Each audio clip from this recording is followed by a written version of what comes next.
Greetings, Bassketeers! Josh Fossgreen here, and I don't know what a Bassketeer is, but I like calling you it. This is lesson 5 of Fix Your Pentatonics, the final lesson in the Fix Your Pentatonics series, for now, where we've been trying to give you some more interesting options with the pentatonic scale than the old standby blah. So we've explored a lot of solutions so far, and make sure you have the PDF so you can follow along today for free with all the exercises and stuff that we're going to do. Today, we've dealt with a lot of great solutions so far for getting non-sequential, non-rhythmically cliched pentatonic passages. I've got a new thing to show you today. This one, compared to the others, is sort of cheating because the series is called Fix Your Pentatonics. Today I will propose that you fix them by not exactly using them, but let me explain. So, let's take exercise 3, which we did a few lessons ago, which sounds like this. Okay, so it's a little bit better than that kind of stuff because we're getting some non-sequential movement through the scale, and that's a good thing. However, one thing that I'm really still not liking about it is this. Let's see if I can play it right. Ending my solo phrase on the root note is not the coolest thing in the world to do. So what if instead I do what I've written here in exercise 14, like this. Oh shoot, he just dropped the major sixth on it. So a lot of times when you're using the minor pentatonic scale, you could actually use a more, let's say, detailed scale. In this case, a Dorian scale would work swell, which I can tell you because I made this track and played the bass and guitar on it. It's not going to conflict with the bass or the guitar part to use the Dorian scale, which is just like the minor pentatonic, except we're adding the second and the major sixth. Other than that, it's identical. It's just the pentatonic plus those two notes, which makes it septatonic.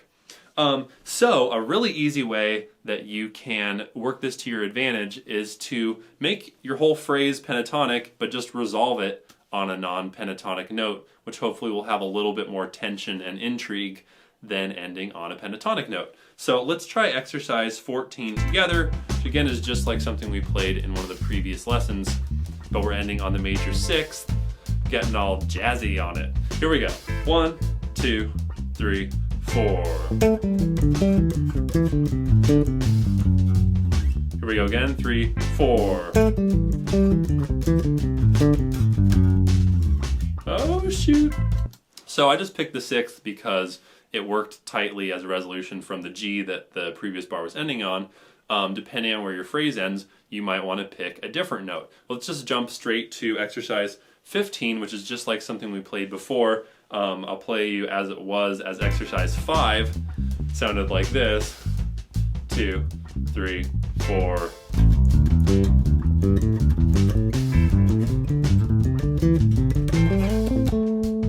Okay, so pretty cool phrase. We're doing groups of 5 notes as 16th notes, so we're getting a polyrhythmic accent current, and we're getting non-sequential movement through the scale by playing in 5-note groups. However, we're still resolving on the root, which is not always the coolest thing to do, especially when you're soloing and not just playing bass. So here's the alternate version.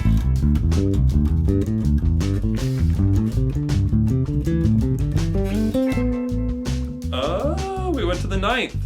So it's like you play this great phrase, people are like, wow, you really know your pentatonic scale, that's awesome, doodly doodly do, and then it actually ends somewhere that's a little bit interesting to sit on, which is a good thing. That 9th is a very lovely note. You can get, let's see,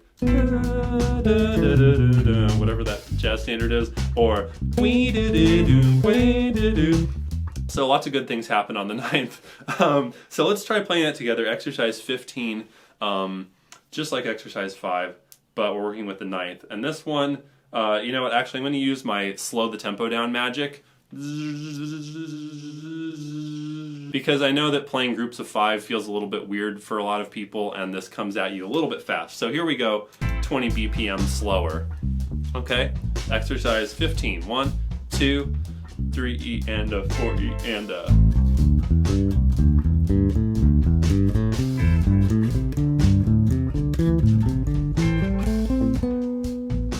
Okay, let me pause you there. Let me give you a rundown on the fingering on that real quick. I've been fast forwarding over teaching you fingerings and stuff for this series because these are pretty advanced lessons, but we cover a pretty wide range here. So start on your index finger. That's just good practice when you know you want to get somewhere up here.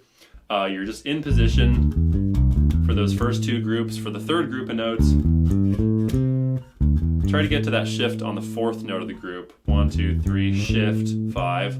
Then same thing here. 1, 2, 3, shift, 5. Then G, you can just play in position. 1, 2, 3, 4, 5. Then starting on A, in position, but get to your index finger on that G, and then just go 1, 2, 4, 3. Na na na na, tenderly. 1, 2, 3, 4, 5. Okay, so just 1, 2, 4, 3 right there. And that closes you out on the lick. All right, exercise 15, at tempo. You and me. Let's play this thing and end on that ninth. 3, 4.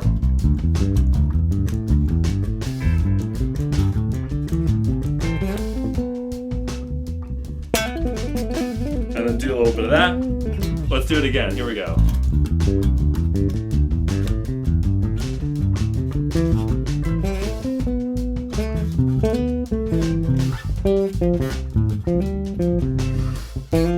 Okay, enough of that. Just can't resist. Gotta love that ninth. So this is just two ways that you can throw in another note, effectively creating a hexatonic phrase to have something a little bit more interesting happening. Another takeaway from this is just don't always end your solo phrases on the root. It's not exciting.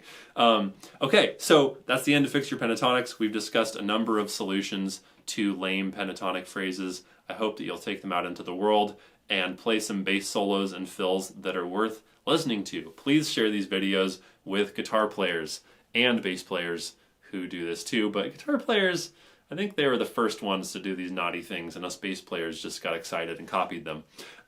Anyway, so thank you for watching. If you'd like to support me in continuing to put out free bass lessons like this, you can buy my books at joshfossgreen.com/books. Those will really help you play scales and arpeggios with ease the way we've been moving around the neck fluidly. If that's difficult for you, those books will help you. You can also support me on Patreon and become a part of these lessons and get cool rewards for doing that. Thank you so much for watching. I hope that you feel like you at least have some other options besides or maybe that you'd like to sign a pledge never to play that lick again. I'll leave that up to you. Be well. Talk to you soon.